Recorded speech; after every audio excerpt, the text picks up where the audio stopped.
बिस्मिल्लाहिर्रहमानिर्रहीम। अस्सलाम वालेकुम स्टूडेंट्स, कैसे हैं आप सब? होपफुली आप सब खैरियत से होंगे।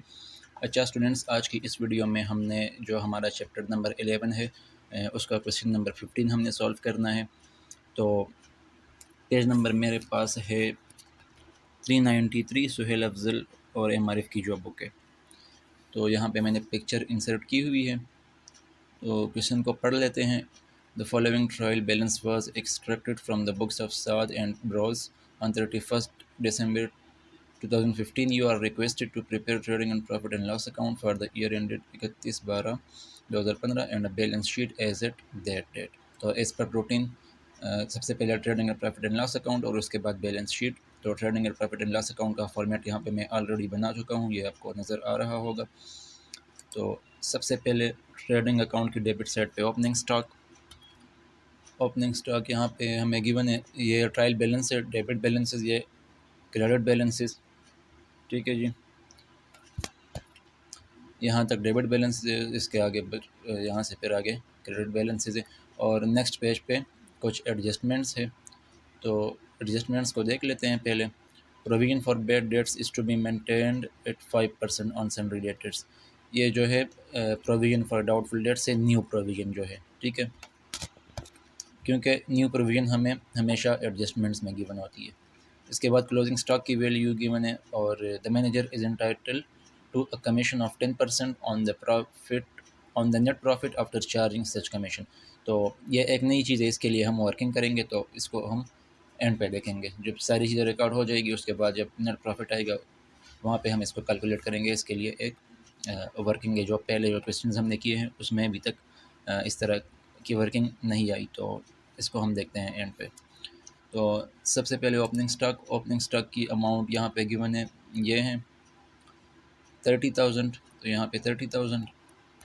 इसके बाद नेक्स्ट आएगा यहाँ पे परचेजेस।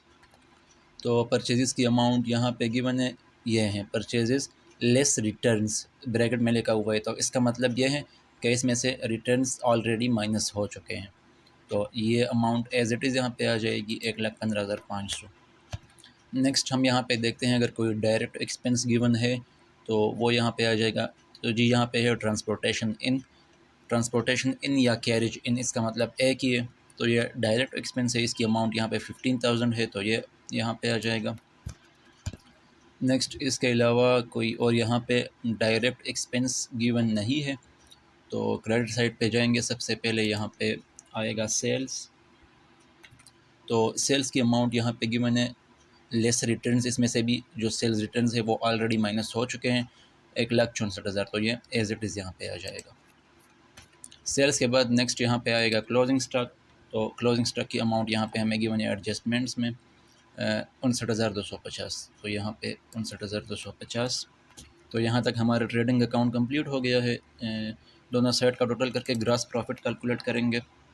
तो यहाँ पे क्रेडिट साइड बड़ी है, ग्रॉस प्रॉफिट हमारे पास आ जाएगा 62,750। इसको हम ब्रॉड डाउन करेंगे प्रॉफिट एंड लॉस अकाउंट में, और अभी जितने भी यहाँ पे इनडायरेक्ट एक्सपेंसेस हैं उसको हम 1 बाय 1 रिकॉर्ड करेंगे। तो यहाँ पे देखते हैं हम ट्रायल बैलेंस में। सबसे पहले तो यहाँ पे ड्राइंग्स है, ये यहाँ पे नहीं आएगा। कैश इन हैंड एसेट है, कैश एट बैंक, फर्नीचर ये भी एसेट है। इसके बाद नेक्स्ट है प्लांट एंड मशीनरी, ये भी एसेट है। नेक्स्ट ओपनिंग स्टॉक है, ये हो गया है। परचेजेस हो गए हैं, ट्रांसपोर्टेशन इन हो गया है। रेंट एंड टैक्सेस ये हमारा एक इनडायरेक्ट एक्सपेंस है, ठीक है जी, तो ये यहाँ पे आ जाएगा। इसकी अमाउंट है 11,275। इसके बाद नेक्स्ट यहाँ पे गिवन है डिस्काउंट अलाउड, तो ये भी इनडायरेक्ट एक्सपेंस है 3,400, ये यहाँ पे आ जाएगा। नेक्स्ट इसके बाद यहाँ पे गिवन है रिपेयर्स एंड रिन्यूअल्स, तो ये भी इनडायरेक्ट एक्सपेंस है, ये भी यहाँ पे आ जाएगा। नेक्स्ट यहाँ पे बैड डेट्स गिवन है, तो इसके लिए हम वर्किंग करेंगे बानो वाला फार्मूला अप्लाई करके, ठीक है जी। तो फार्मूला के मुताबिक सबसे पहले बैड डेट्स जो ओल्ड है, जो हमारे पास यहाँ ट्रायल बैलेंस में गिवन है, तो इसकी अमाउंट है 2,050। इसके बाद एडिशनल बैड डेट्स हमने ऐड करने हैं होते हैं, लेकिन यहाँ पे एडिशनल बैड डेट्स गिवन नहीं है, तो ये पोर्शन एम्प्टी आ जाएगा। नेक्स्ट हमने न्यू प्रोविजन ऐड करनी है। न्यू प्रोविजन यहाँ पे गिवन है एडजस्टमेंट में, इस और परसेंटेज इसकी है 5% ऑन डेटर्स, तो 5% हमने डेटर्स का कैलकुलेट करना है। डेटर्स की अमाउंट यहाँ पे हमारे पास है 34,000, इसका 5% हमने कैलकुलेट करना है। तो ये हमारे पास आ जाएगा 1700, 5% ऑफ 34,000। इसके बाद ऑल प्रोविज़न हमने माइनस करनी है। तो ये यहाँ पे हमारे पास गिवन है ट्रायल बैलेंस में प्रोविज़न फॉर बैड डेट्स, ठीक है जी। ये ऑल प्रोविज़न की अमाउंट है 1000, तो ये इसमें से माइनस हो जाएगी। तो नेट फिगर हमारे पास आ जाएगी 2750। अब ये फिगर पॉजिटिव है तो इसका मतलब है कि ये इसी साइड पे आएगा। अगर ये नेगेटिव होता तो इसको हम क्रेडिट साइड पे ले जाते हैं। इसके अलावा हम यहाँ पे देखते हैं तो क्रेडिट साइड पे यहाँ पे डिस्काउंट रिसीव्ड भी गिवन है। तो ये हमारे लिए इनडायरेक्ट रेवेन्यू है 2550, तो ये क्रेडिट साइड पे आ जाएगा यहाँ पे, ठीक है जी। यहाँ तक सारी चीज़ें रिकॉर्ड हो गई हैं। अब ये जो वर्किंग है मैनेजर्स, ये जो कमीशन के लिए हम वर्किंग करेंगे, इसका हम क्या करेंगे कि पहले हम नेट प्रॉफिट कैलकुलेट करेंगे। यहाँ तक ये सारी एक्सपेंस, सारे जितने भी एक्सपेंसेस है ये माइनस करके जो अमाउंट आएगी उसका फिर हमने 10% कैलकुलेट करना है, लेकिन उस पर एक फार्मूला अप्लाई होगा। अच्छा जी, अब यहाँ पे स्टेटमेंट क्या लिखा हुआ है कि the manager is entitled to a commission of 10% on net profit after charging such commission। अब ये जो आफ्टर चार्जिंग सच कमीशन यहाँ पे लिखा हुआ है, ये इसका फार्मूले में क्या मतलब होगा? फार्मूला अप्लाई किस तरह होगा? जो हमारे पास नेट प्रॉफिट आएगा, ये जो कमीशन है इसको माइनस करने से पहले, ठीक है जी। पहले हमने इसको टोटल किया, ये सारे एक्सपेंसेस हमने इसमें से माइनस किए, ठीक है। तो हमारे पास जो नेट प्रॉफिट का फिगर आया है वो है 44,275। इसका हमने 10% कैलकुलेट करना है। तो कैलकुलेट कैसे करेंगे? इसको मल्टीप्लाई करेंगे जो परसेंटेज है उसके साथ और डिवाइड करेंगे 100 प्लस परसेंटेज, ठीक है। अगर इस तरह लिखा हो कि आफ्टर चार्जिंग सच कमीशन, तो प्रॉफिट की जो अमाउंट होगी उसको हम मल्टीप्लाई करेंगे परसेंटेज के साथ और डिवाइड करेंगे 100 प्लस परसेंटेज। न्यूमरेटर में परसेंटेज आएगा और डिनोमिनेटर में 100 प्लस परसेंटेज, जो भी परसेंटेज वहाँ पे गिवन हो। और अगर यहाँ पे लिखा हो कि बिफोर चार्जिंग सच कमीशन, तो फिर जो डिनोमिनेटर में हम 100 में से परसेंटेज ऐड करते हैं वो फिर हम नहीं करेंगे वो, यानी कि यहाँ पे अगर यहाँ ये इस तरह लिखा होता कि बिफोर चार्जिंग सच कमीशन, तो फिर डिनोमिनेटर में 110 नहीं आता, फिर यहाँ पे सिर्फ 100 आता। इसमें हम फिर जो परसेंटेज है उसको हम 100 में ऐड नहीं करते। अब चूँकि यहाँ पे आफ्टर चार्जिंग सच कमीशन लिखा है तो इसलिए हम जो प्रॉफिट के जो अमाउंट है उसको हम पहले 10 से मल्टीप्लाई करेंगे और डिवाइड करेंगे 110, 100 में हम परसेंटेज ऐड करेंगे। तो हमारे पास जो अमाउंट आएगी वो आएगी 4025, ठीक है जी। तो कमीशन की अमाउंट 4025 आ जाएगी। तो नेट प्रॉफिट हमारे पास आ जाएगा 40,250। ये जो वर्किंग है मैनेजर्स कमीशन की, ये वर्किंग आपने लाजमी शो करनी है वहाँ पे क्वेश्चन में, जहाँ भी पेपर में सॉल्व कर रहे हो या इसे जिधर भी सॉल्व कर रहे हो क्वेश्चन। तो ये जो मैनेजर्स कमीशन की, इसके लिए जो वर्किंग आप करेंगे वो आपने लाजमी शो करना है कि किस तरह आपने इसको कैलकुलेट किया है। तो यहाँ तक हमारा trading and profit and loss account complete हो गया है। नेक्स्ट हम बैलेंस शीट बनाएंगे। तो यह आ गया हमारे पास बैलेंस शीट का फॉर्मेट। सबसे पहले करंट एसेट्स साइड पे। तो करंट एसेट्स में यहाँ पे हम देखते हैं सबसे पहले cash in hand 550, cash in hand के बाद नेक्स्ट यहाँ पे है cash at bank 8,750, cash at bank के बाद नेक्स्ट यहाँ पे हमारे पास आएगा जो करंट एसेट्स हमारा यहाँ पे गिवन है डेटर्स है, सन्ड्री डेटर्स, ठीक है जी। अमाउंट इसकी है 34,000 और उसमें से हमने न्यू प्रोविज़न माइनस करनी है, तो इसकी अमाउंट हम इनर कॉलम में लिखेंगे। तो डेटर्स में से न्यू प्रोविज़न माइनस हो जाएगी तो नेट अमाउंट इसकी हमारे पास आ जाएगी 32,300।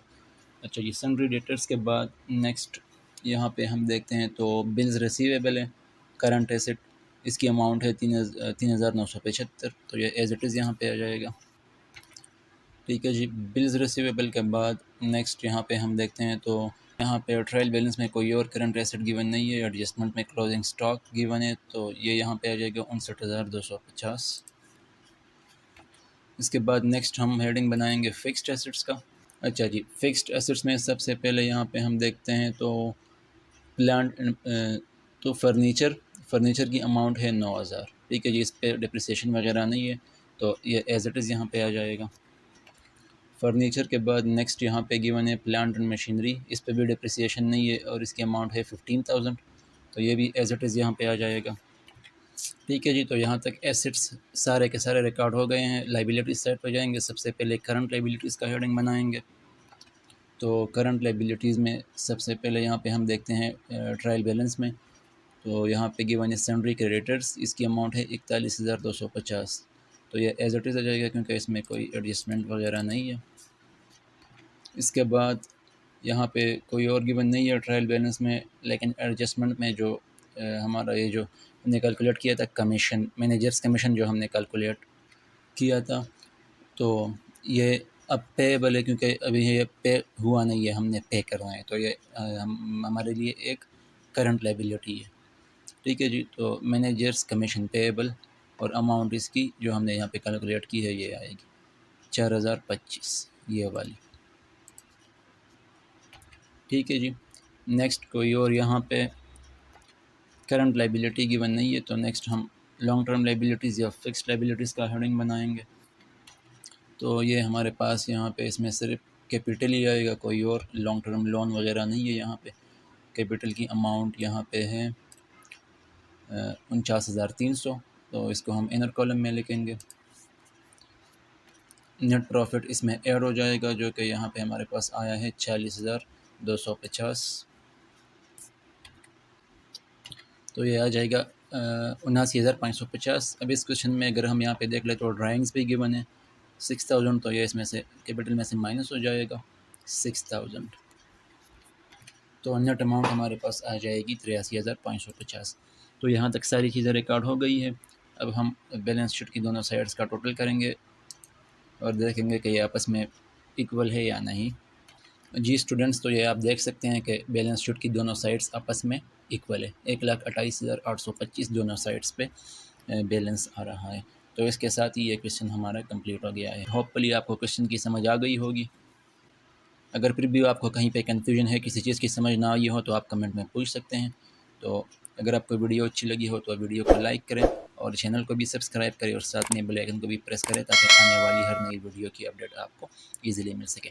तो इंशाल्लाह नेक्स्ट वीडियो में हम जो नेक्स्ट क्वेश्चन है हमारा क्वेश्चन नंबर 16 उसको सॉल्व करेंगे। तो मिलते हैं इंशाल्लाह फिर नेक्स्ट वीडियो में। अल्लाह हाफिज़।